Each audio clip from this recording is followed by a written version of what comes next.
অপেক্ষা, হ্যাঁ অপেক্ষা। নিকোটিনের দোয়ার আড়ালে ভেতরের পড়ে যাওয়া হৃৎপিণ্ডের আত্মচিৎকারের পরে তাকে আমার করে পাওয়ার অপেক্ষা। কিন্তু না, সে আর ফিরে আসেনি।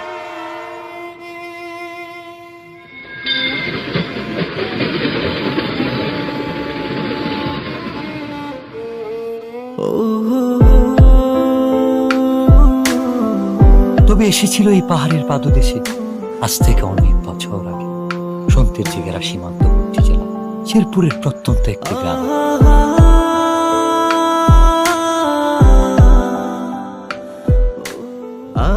কে এই অতিথি, কে এই কিশোরী, কে এই মায়াবিনী?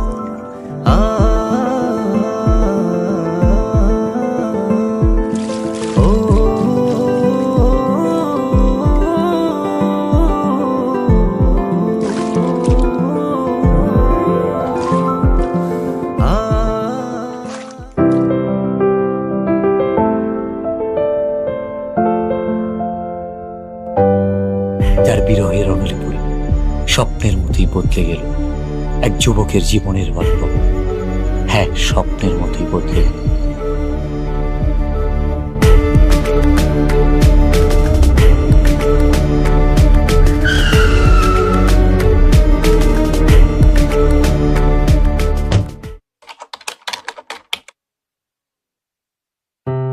খেলাধুলা আর ঘোরাফেরাতে বিভোর হয়ে থাকা ছেলেটার জীবনেও এসেছিল প্রেম।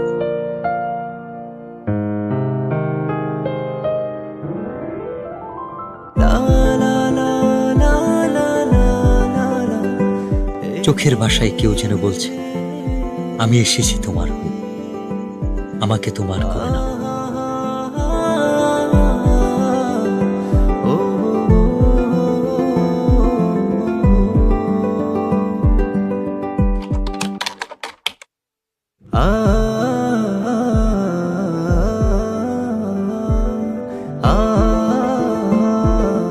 যার সন্ধানে দিন থেকে রাত, সকাল থেকে সন্ধ্যা, কেবল এক পলক দেখার তীব্র ইচ্ছা। সে এক লজ্জা।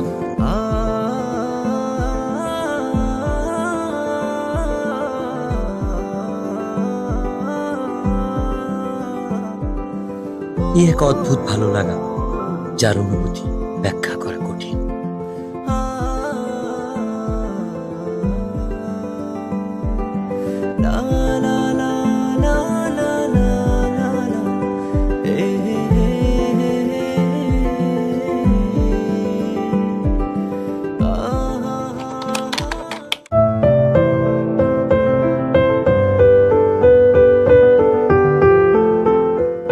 বারবার ফিরে আসি অদ্ভুত একটা টান।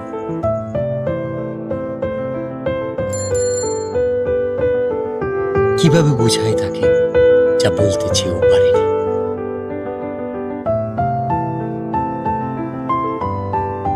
আপু, ওই ছেলেটা কে? ও ও তো আমাদের এলাকার বিল্লাল ভাই। উনি কি প্রতিদিনই এদিকে আসে? না, ভাইয়া তো এদিকে আসে না। ও আচ্ছা।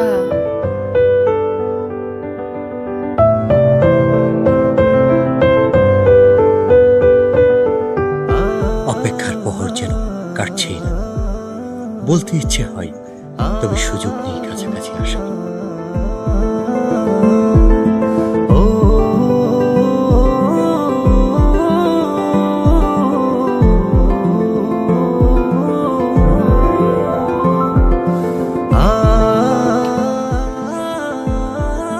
না বলা সব কথা লিখে এনেছি তাই রঙিন চিঠিতে।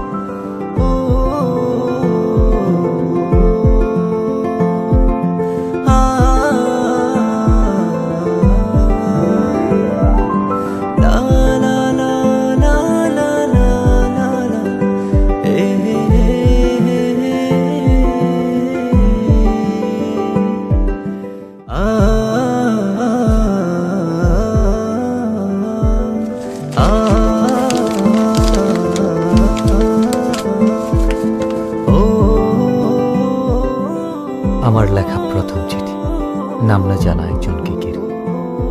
সেই একজন যাকে আমি লিখে রাখতে চাই মনের দরজা, যার ছবি আঁকতে চাই ভালোবাসার রঙিন তুলিতে মনের ক্যানভাসে। তুমি সেই রমণী যে আমার ঘুম কেড়ে নিয়েছ, রোদ খরার দেশে চাতক পাখি যেমন মেঘের জলের অপেক্ষা। দিনের পর দিন তোমার জন্য আমার অপেক্ষা ফুরাবে না কোনোদিন। আমাকে ভালোবাসা যাবে উত্তরের অপেক্ষা।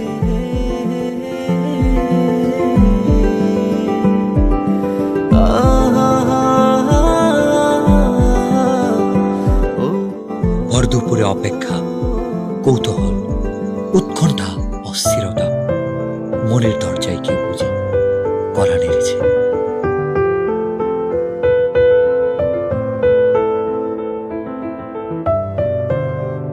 আমাকে ডাকছো কেন? একটা দরকার ছিল। কি দরকার? এই চিঠিটা ওর কাছে দিতে পারবা? ওটাকে? ওই যে ছেলেটা আসে। ও আচ্ছা, বিল্লাল ভাই। আচ্ছা দাও। বিল্লাল ভাইয়ের কাছে তো পৌঁছে দিতে পারবো না, কিন্তু ভাইয়ের সাথে যে ছেলেটা থাকে নুসান, ওর কাছে পৌঁছে দিতে পারবো। আচ্ছা, যেভাবেই হোক চিঠিটা পৌঁছে দিও। আচ্ছা আচ্ছা, ঠিক আছে। ভাই, ইদানিং খেলতে যাও না, ব্যাপারটা কি? আমার খেলতে ভালো লাগে না। তোমার খেলতে ভালো লাগে না? ভালো লাগে না। বুঝছি, কি বুঝছস? কিছু একটা চলে। আরে না, এমনি খেলাধুলা ভালো লাগে না। ভাই কেমন আছো? ভালো আছি। এই নুসান, এদিকে আয় তো। কি হয়েছে, এত চিল্লাইতেছস কেন? দেখোস না ভাই আছে। এই চিঠিটা ভাইয়াকে দিবি। কে দিছে? তোর জানার দরকার নাই, ভাইয়াকে দিলে ভাইয়া বুঝতে পারবে। আচ্ছা তুই দাঁড়া, আমি ভাইকে বলতেছি। আচ্ছা। ভাই, মিলি দিছে।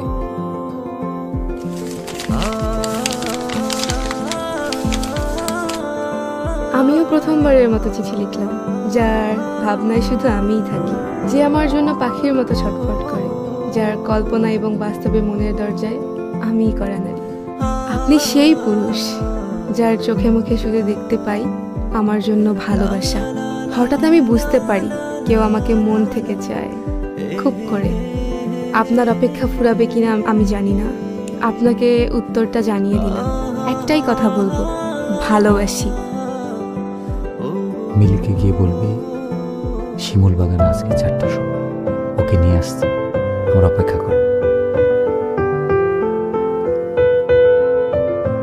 ভাই বলছে বিকাল 4টার সময় ওরে নিয়ে শিমুল বাগানে আসতে। ওরে নিয়ে আসবি কিন্তু। আচ্ছা ঠিক আছে, আমি ওকে নিয়ে আসবো।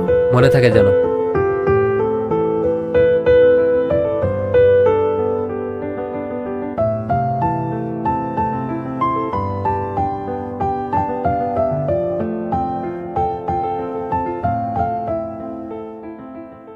আচ্ছা তুই থাক। আমাকে ডেকেছো কেন? তোমাকে দেখার জন্য। অনেকক্ষণ ধরেই তো দেখছো, আর কতক্ষণ? দেখলে কি প্রবলেম? শুধু কি দেখবা নাকি আর কিছু বলবা? I love you.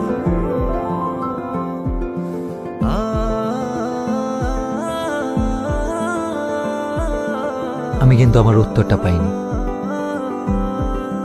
এটা আমি আমার কাছে সারা জীবন রেখে দিব।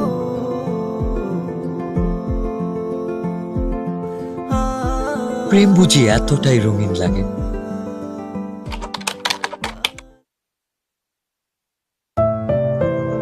তবে রঙিন দিনগুলো হারিয়ে গেল কুয়াশা ভেজা সকালের ন্যায়। কে জানতো এই দেখাটাই হবে শেষ দেখা।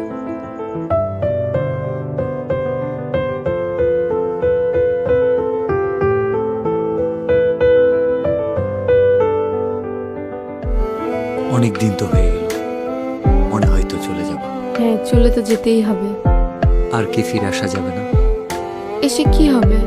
আমার জন্য আসবা, পারবা না? আসা যায়, কথা দেওয়া যায়। আর ছুঁয়ে কি কথা দিতে হবে? ছুঁয়ে দেখার ইচ্ছাটা পূরণ হবে, সেটা বিয়ের পর। আমি অপেক্ষায় থাকবো। হঠাৎ কাল বৈশাখী ঝড় এসে এলোমেলো করে দিল সবকিছু। এমনটা না হলেও পারত।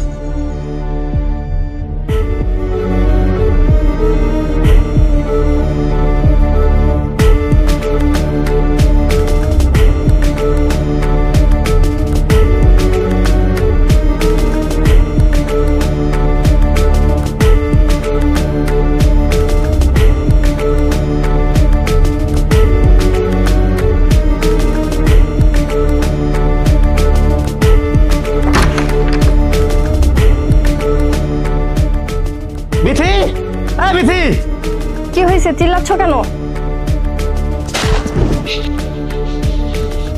তোর বোন কি এলাকা ঘুরতে আসছে নাকি আমার মান সম্মান নষ্ট করতে আসছে? কেন?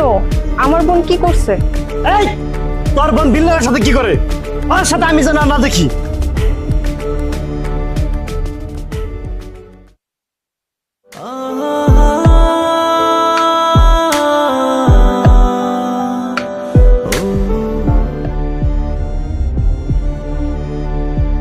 আচ্ছা তাহলে তুমি থাকো, আমি যাই।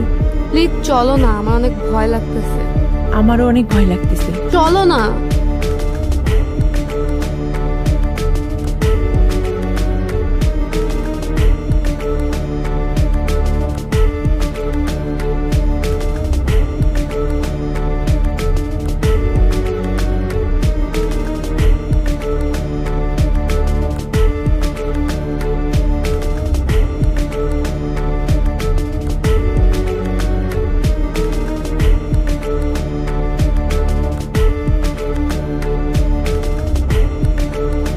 তোকে যেন আর কারোর সাথে মিশতে না দেখি, আর কালকে সকালেই তুই চলে যাবি।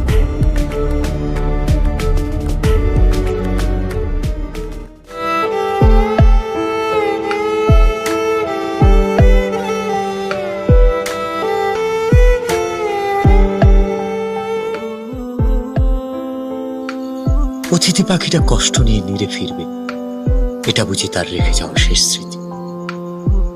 চোখের জলে লেখা যে চিঠি, সেটা শুধু একটা কাগজ নয়, হৃদয় গহীনে জমানো কথার উন্মোচন।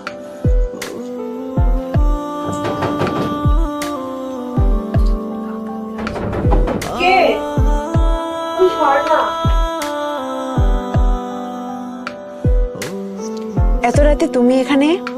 মিলি, আমি বুঝতে পারিনি আমার জন্য তোমাকে এত কথা শুনতে হবে। আমাকে মাফ করে দিও, আমি কালকে চলে যাচ্ছি।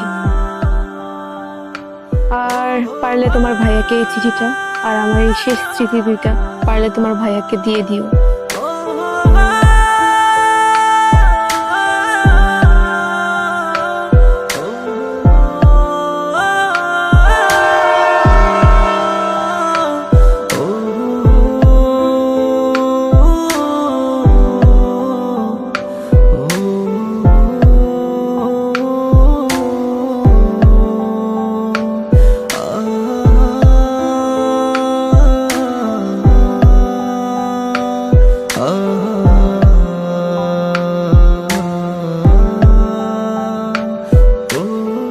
রঙের চিঠিতেও রং নেই, আছে কাছ থেকে দূরে যাওয়ার কোনো একটা ভয়ানক গল্প, যে গল্পের শেষ হয়